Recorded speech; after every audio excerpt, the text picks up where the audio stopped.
What is up, ladies and gentlemen? Back again with another film breakdown. I wanted to do something different this time. All right, so let's get into it. I don't want to waste any of your time. As a quarterback in college football 26 and in reality, there's a process when it comes to reading defenses. Pre-snap is important, so let's get into that. All right, when it comes to pre-snap reads, you always want to look at the safeties. Look at the number of safeties. They tell you everything. Tom Brady has even said that. The safeties tell you everything. All right, so we have two high safeties. Two high safeties could be cover 2 man, cover 2 zone, cover 3, which could be cover 3 match or just a standard zone. It could be a cover 4. Again, match a zone. It could be a cover 6 or cover 9. Or you could have two high safeties and they could rotate to one high safety. But seeing as how we got two high safeties, you have a lot of options. Right? So with that, the next thing you want to do is look at the cornerback. Look at the cornerback depth and alignment. Here, we have one corner that's playing 8 yards off, and then the other corner, he's playing 5 yards off. So that tells us that we could potentially have a cover 6 look that they're giving us. Now, why is it cover 6? Why do they call it cover 6? If you split the field in half, you got cover 4 on this side, and you got cover 2 on that side. See, with cover 2, the corner is playing 5 yards off. With cover 4, the corner is playing 8 yards off. And you also want to remind yourself, like, what do the safeties do in a cover 2 or a cover 4? Or how do they align in a cover 2 or a cover 4? In cover 4, the safety is more towards the line or towards the hashes. With cover 2, the safety is more out and he has more space to patrol, right? But the most important detail is cornerback alignment. In this scenario, and all that tells us, hey, we could potentially have a cover 6 here.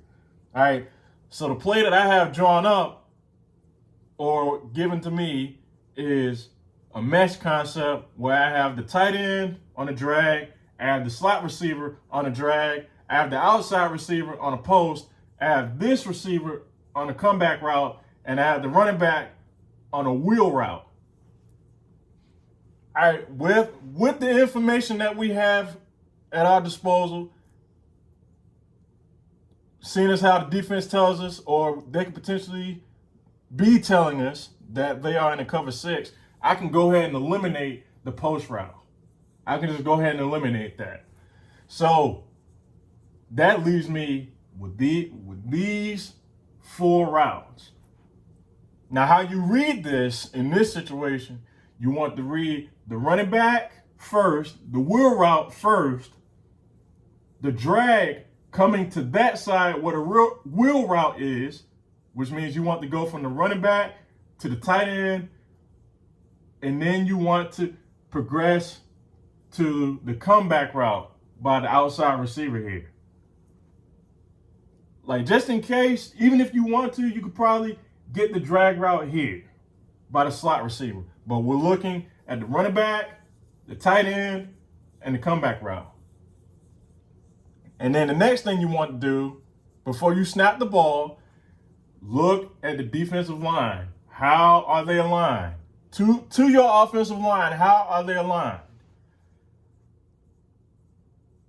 The important thing here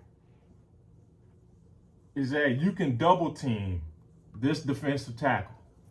That's why it's important to look at the defensive line and how they are aligned against your offensive line.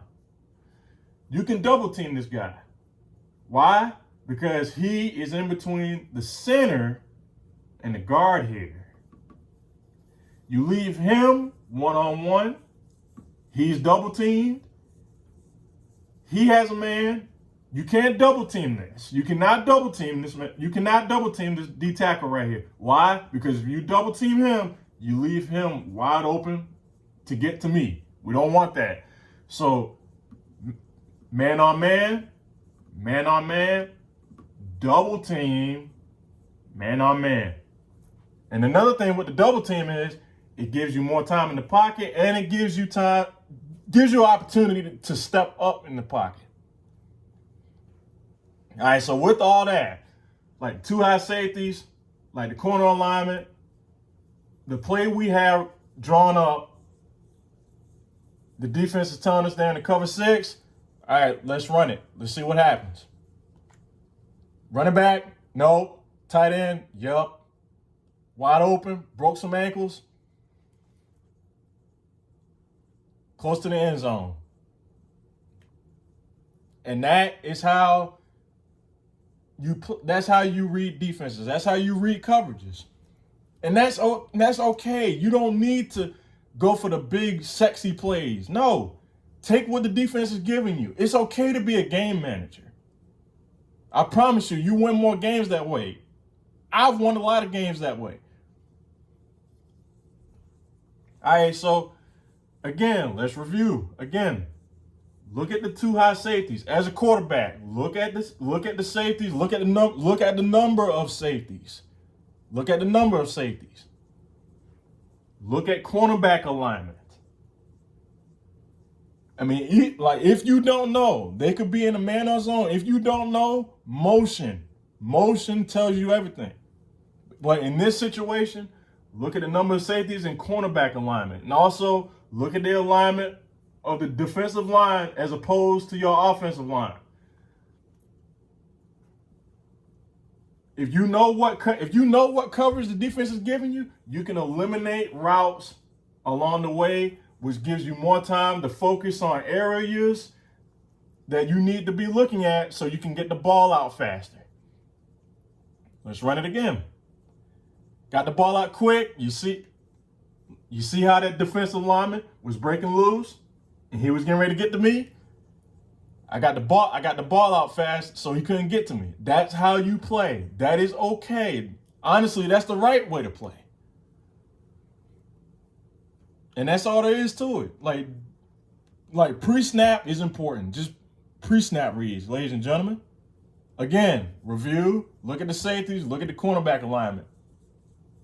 That's all you need to do. And look at the defensive line to see if you can double team any tackles or anything like that. And that's all there is to it. Yeah, barbecue chicken. Broken ankles along the way too. Peace out.